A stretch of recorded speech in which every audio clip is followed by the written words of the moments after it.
세계적인 자산시장이 심상치가 않죠. 가상화폐부터 보면 오늘도 대박 떨어졌죠. 비트코인 말할 것도 없고 2등이라는 이더리움 마찬가지죠. 머스크가 좋아하는 개코인도 뚝뚝 떨어지고 있다. 왜 이런 사태가 벌어졌냐? 가상화폐 자체가 엄청나게 가치가 있는 게 아니었죠. 사실상 거의 가치는 없다. 블록체인 기술이 뭐 좋다. 기술 자체에 가치가 있는 거지 가상화폐 자체에 가치가 내재되어 있지는 않은 상황이었다. 그런데 투기 목적으로 많이 쓰이고 있었을 뿐이다. 그러니까 어떻게 된 거예요? 가자 하면 가는 거고 안 가 하면 안 가는 거죠. 테슬라 중단한다고 하니까 물론 그 전부터 조금 떨어지는 추세였는데 사실상 가상화폐의 아버지, 특히 개코인의 아버지 머스크가 그 전에는 비트코인을 띄웠었는데 비트코인 하면서 뭐 미래의 화폐다 그러면서 우리 테슬라부터 비트코인으로 결제하겠다 이런 식으로 이야기를 했었는데 결제 중단했죠. 환경 문제 때문에. 그리고 알고 보니 비트코인을 처분했었더라. 그런 상황에서 개코인은 처분을 안 했었는지 도지코인은 또 호용을 할까요? 하고 물어보는 거죠. 띄우려고 한 거죠. 그러니까 막 팔로워들이 예스 뭐 호응하고 그런 상황인데 알고 보니 비트코인은 이미 팔아치웠더라.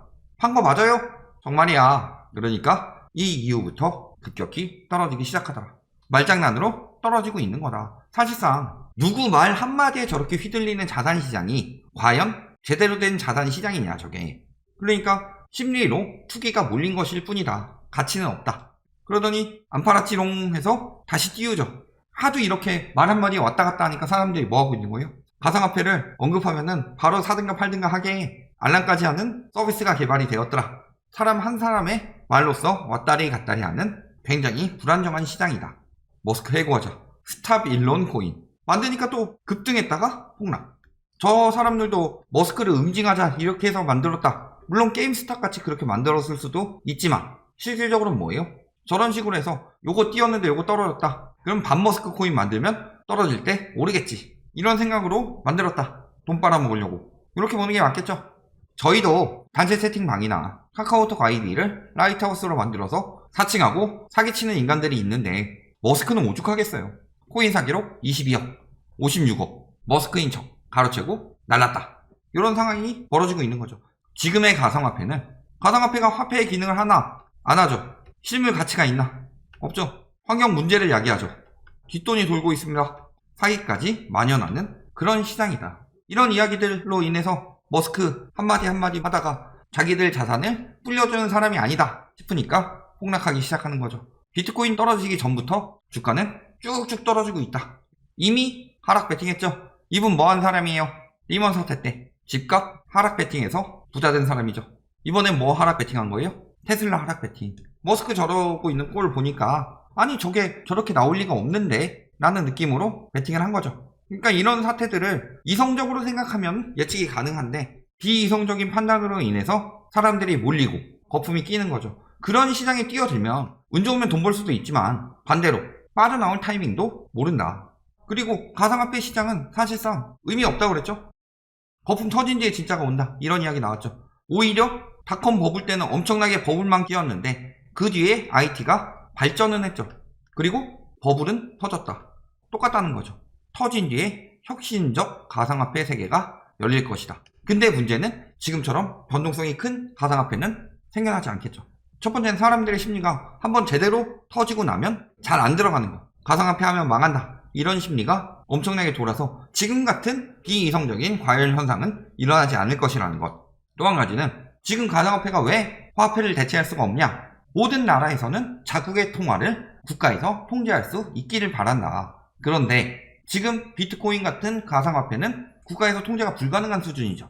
그렇다면 국가에서 통제가 가능한 가상화폐가 나왔다. 예를 들어서 신용카드도 가상화폐죠. 어떻게 따지면 체크카드도 현금이라는 것을 들고 있진 않지만 카드에 넣어놓고서 화폐처럼 사용할 수 있게 한 것이 이런 카드들이죠. 그런 형식으로 변동성이 크지 않도록 만들 것이다. 변동성이 너무 큰 것은 화폐가 아니죠. 2시쯤에 만원이었는데 4시가 되니까 치킨 한 마리에 2만원으로 바뀌고 8시에는 5천원을 팔더라. 이런 화폐라면 사용할 수 있겠어요? 반대로 화폐 가치가 쭉 떨어지다가 갑자기 급등하고 이런 상황에서 이것을 화폐로 사용할 수가 있느냐? 혁신적인 가상화폐 시장에 오면은 지금처럼 투기가 몰리지 않는 그런 시장이 형성될 수 있도록 만들지 않을까. 가상화폐 시장뿐만이 아니라 왜 머스크가 가상화폐를 쭉 빼면서 난 팔았지롱 하고 있었겠어요? 인플레이션? 압박이죠. 인플레이션은 화폐가치 하락이지만 물가 상승이 일어나면서 저금리의 유동성 시장이 끝나간다. 테슬라만 떨어졌겠어요?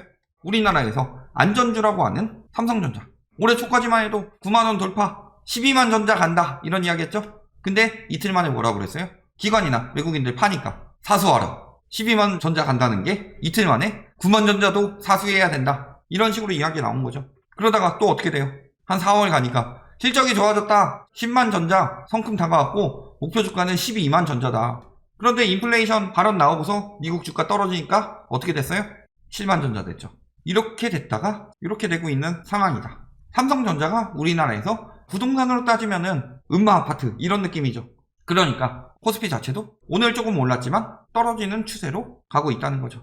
왜? 미국발 인플레이션이 금리 인상을 가속화시킬 것이다. 문제는 시중금리는 코로나 이전을 넘어서 2019년 미중 무역전쟁 당시 그때쯤까지 회복이 됐는데 언론에서는 그리고 전문가란 작자들은 기준금리만 이야기하면서 저금리다. 그러니까 빨리 투자해라. 돈이 쓰레기가 된다. 그런 쓰레기 있으면 저 좀 주세요. 그런 상황 아니죠. 이미 금리가 오르고 있는데 그럼에도 불구하고 왜 계속 유도를 하느냐.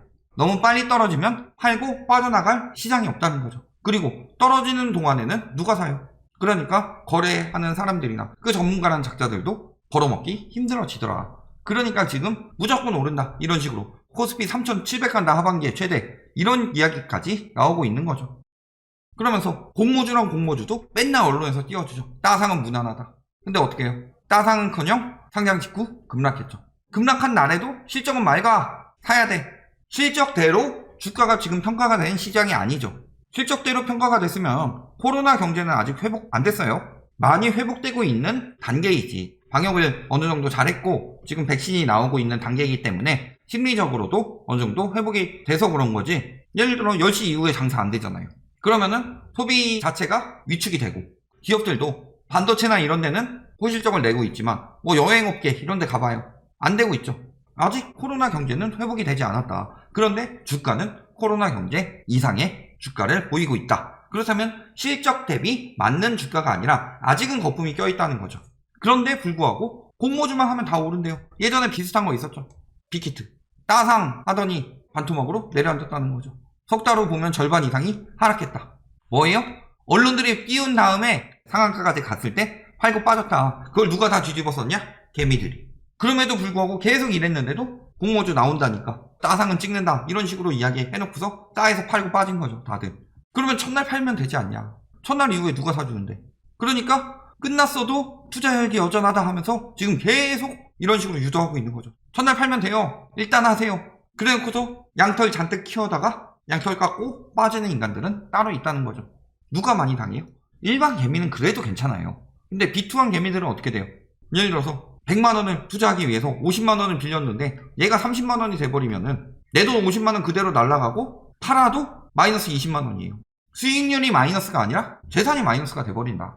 그래서 비투일수록 더욱 위험하다. 저런 10개에 함부로 빠져서 비투하면 망한다고 그랬죠. 특히 초보들. 지금도 영끌 비투 유도해서 영끌이 집을 사요. 누가 팔았겠어요? 영끌이 팔았겠어요? 다주택자들이 팔죠. 영끌에서 분양받으면 건설사가 파는 거죠. 비투 주가 이렇게 오를 동안에 초보들은 손해보고 기존에 투자하고 있던 투자자들, 위험성을 알고 있는 사람들이나 혹은 외국인들, 보통은 세력들이 많이 빨아먹죠. 코스피 같은 경우는 많은 주주들이 있기 때문에 티가 잘 안 나지만 코스닥 같은 경우는 코로나 수혜주 해가지고 보면은 그래프가 이렇게 되는 그래프들이 많다. 뉴스로 몰아놓고 지들은 팔고 빠지고 떨어졌으면 저평가다 우아하고 몰아놓고서 또 팔고 빠지고 그러면서 개미들이 이런 데서 개선해 보는 거다. 전통자산들 요러고 있는데 채권 안전자산이죠. 근데 뭐 코스피 코스닥 이런 것들 많이 번다 해놓고 비트코인 같은 경우는 엄청 위험하다고 경고했었고 그만큼 수익률이 높은데요. 요거 5월 17일날 나온 자료예요. 그럼 언제 분석했겠어요? 당일 것까지 분석해서 들어갈까요?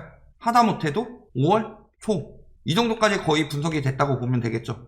길어봐야 5월 중순까지 된 거고. 근데 떨어진 건 언제예요? 최근이죠. 5월 중순 시작하면서 한 10일, 9일 이때쯤부터 떨어졌죠. 거의 떨어진 건 많이 반영이 안 됐다. 근데 위험은 이만큼 높고 수익률은 이만큼 나왔느냐. 지금은 위험만 높고 수익률은 떨어진 상황으로 다시 분석하면 또 나올걸요? 그런데도 가자 하고 가는 거예요. 나한테는 안 일어나겠지. 비트코인 미래 기술이야. 무슨 미래 기술인데? 모르지만 미래 기술이야. 비트코인 화폐 가치 없어. 얘기하면은 미래 기술인데 네가 그것도 모르고 지금 까고 있다. 무슨 미래 기술인데? 네가 모르는 미래 기술이 있어. 나도 잘 모르지만. 이런 거 아니에요. 그러면서 신용대출 잔액이 작년부터 코로나 터지고 나서 엄청나게 늘었죠. 그럴 수 있죠. 그런데 보면 어때요? 그때는 금리가 떨어지고 있었으니까. 문제는 6월 이후에 계속 부추겼죠. 비투, 영끌, 8월 계속 부추겼죠. 금리는 계속 올라가고 있는데. 금리가 올라가기 시작했다는 건 뭐예요? 유동성 회수예요. 보통은 금융권에서 먼저 회수가 들어가고 그 다음에 국가 차원에서 들어간다. 그렇다면은 금융권에서 먼저 회수가 들어갔다라는 것은 위험하다. 이제 빚내서 투자할 때가 아니다. 비투할 때가 아니고 영끌할 때가 아니다. 왜냐면 금융권에서 유동성 회수 들어간 다음에 국가 차원에서 들어갈 거니까. 그런데 그 뒤에도 계속 늘렸죠. 그러니까 국가 차원에서 뭐 한 거예요? 대출 막으니까 그나마 이렇게 바뀐 거죠. 얼마나 늘었어요? 26조 정도 늘었죠. 109조에서 135조로. 지금 코스피, 코스닥, 비트코인 뭐 엄청나게 많이 본다? 특히 비트코인 같은 경우는 외국장이긴 하지만 그런 식으로 뭐 부동산도 다 오른다 이런 식으로 했는데 뭘로 다 쌓아놓은 거예요? 빚으로만 쌓아놓은 거예요. 이거 신용대출만 26조예요. 코스피 뭘로 쌓아놨다? 시가총액? 빚으로. 빚에다가 꼼쳐둔 개미들 돈까지 해가지고 다 올려놨다. 그 유동성 먹고 빠지는 사람들 따로 있었겠죠. 결론, 경고 많이 드렸었고 그 위험이 현실화되고 있는 중이다. 이 위험이 현실화되는 것의 가장 큰 이유는 뭐예요? 미국 금리 인상 공포죠. 떨어질 때 어떻게 떨어진다? 이게 자산이 된다면은 과열 현상이 났을 때 이렇게 오르다가 이런 식으로 왔다 갔다 하다가 떨어질 때 여기까지 떨어지고 맞춰가느냐, 이렇게 떨어지죠. 공포심리 때문에. 조심해야 되겠죠. 이런 상황에서 제일 주의해야 될 것들이 누구다? 비투. 남는 돈으로 투자한 사람들, 이런 사람들은 올라가면 좋은 거고 떨어져도 감당은 가능하다. 그런데 비투한 사람들은 어떻게 돼요? 감당이 안 되는 거죠. 근데 문제는 뭐예요?